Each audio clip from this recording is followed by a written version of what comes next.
అందులో సారాలు సూచనలన్నీ విని వెంచర్కి వచ్చి ప్లాట్ను చూసిన వెంటనే స్పాట్లో 50,000 కట్టి బుక్ చేసుకొని 20 క్లాస్ తీసుకున్నారు. అలాగే కొద్దిగా ఒక నెల రోజులు టైం తీసుకొని మళ్ళీ వెంటనే 2 ప్లాట్లు బుక్ చేసుకున్నారండి.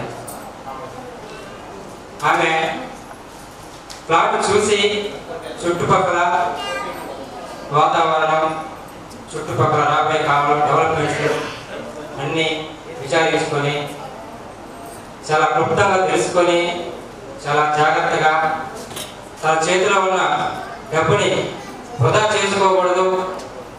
ఎప్పుడైనా సరే భూమి మీద పెట్టిన డబ్బులు ఎక్కడికి పోవు, అది ఎప్పటికైనా మనకి లాభం చేకూరుస్తుందని నమ్మకంతో 1-2 ప్లాట్లు తీసుకొని నాకు తనకి ఈ ఆంధ్ర కంపెనీకి ఎంతో ఉపయోగపడేలా నిర్ణయం తీసుకుందని